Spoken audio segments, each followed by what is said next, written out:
मोर्चा मिलाओ इस देश के दुश्मन और समाज के गद्दारों से। अब समय आ गया है अपने हक और अधिकार को लेने का।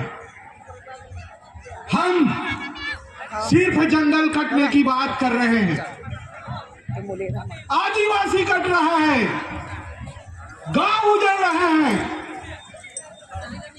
वन प्राणियों में मानव द्वंद हो रहा है। इसको कोई समझने वाला नहीं है।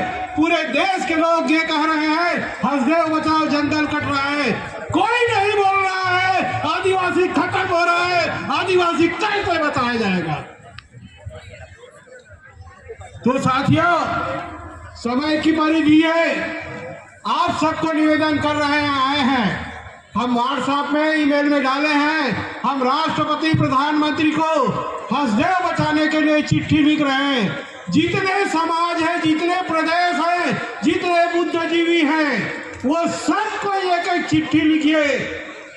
आप सबका स्वागत है, प्रधानमंत्री, राज्यपाल, सबको। और इस जंगल को बचाएंगे तब हम आगे लड़ाई लड़ने के बारे में सोचेंगे, अन्यथा समाप्ति के कगार पे है। हमको कोई बचाने वाला नहीं है, हम ही को आगे आना पड़ेगा, आपको आना पड़ेगा, पूरा आदिवासी समाज को आना पड़ेगा, तभी हम बच पाएंगे। मेरा पुनः अनुरोध है, पैसा तो मुआवजा में मिल जाता है, लेकिन वहां पर एक काशीराम मंझवार को 1,25,00,000 रुपया मिला, लेकिन हमको अचानक पैसा मिलता है तो हम संभाल नहीं पाते हैं। और जब उसका मृत्यु हुआ 4 साल पहले तो भीख मांग के जी रहा था। ये आदिवासियों की स्थिति है, इसको अध्ययन कोई नहीं कर रहा है। और उसके गांव उजड़ गए, विस्थापन तो हुआ नहीं आज तक। भारत में कहीं विस्थापन नहीं हुआ, नाम अच्छा लिखते हैं बस पेपर में, उसको दूसरे गांव बसना पड़ा।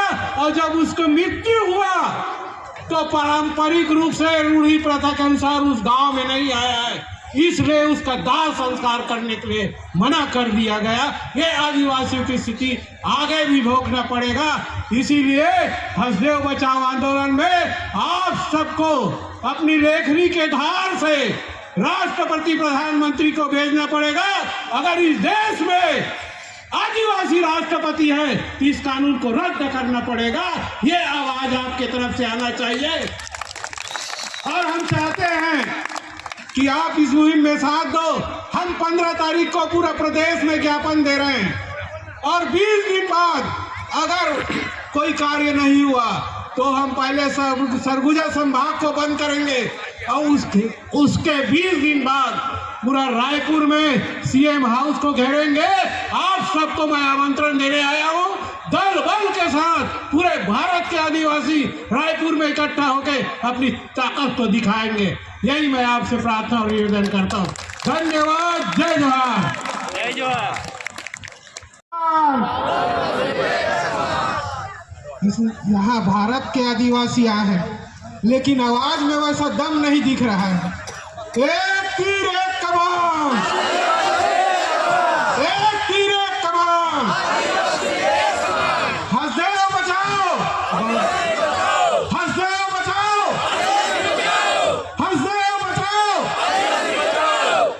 साथियों, बड़े दुख और दुर्भाग्यजनक बात है कि आजादी के बाद भारत में आदिवासियों को क्या मिला। 75 साल हो गए संविधान लागू हुए, सारे अधिकार लिखे हुए हैं, लेकिन पढ़ने वाला कोई नहीं है। और यहाँ लगातार 1950 से हमारे जनप्रतिनिधि विधानसभा में, लोकसभा में और जहां कहीं पंचायतों से लेकर जा रहे हैं, लेकिन हमारे अधिकारों के बारे में कोई चर्चा नहीं करता। और हम लगातार ऐसे जनप्रतिनिधियों को चुनकर भेजते हैं, अपने अधिकारों का उपयोग करते हैं। लेकिन उनके बदले में हमें क्या मिला? सिर्फ हमारा जल और जंगल, जमीन का विनाश मिला और लोगों को महल, खदान और कंपनी मिला। आज जिस मोड़ पर है वो मोड़ सिर्फ देश में आदिवासियों को खत्म करने का एक बड़ा पैगाम दे रहा है। और जंगल और जमीन, पहाड़ आप सबको आवाज दे रहा है कि हमें बचाओ, जैसे वर्तमान में हसदेव में हो रहा है, छत्तीसगढ़ में हो रहा है, आपके केवड़िया में हो चुका। बड़े साजिश के तहत बड़ी बड़ी कंपनियां सरकार को रिमोट कंट्रोल में लेकर आदिवासियों के हक और अधिकार को छीनने का प्रयास कर रहे हैं। कुछ साल छत्तीसगढ़ में एक नक्सल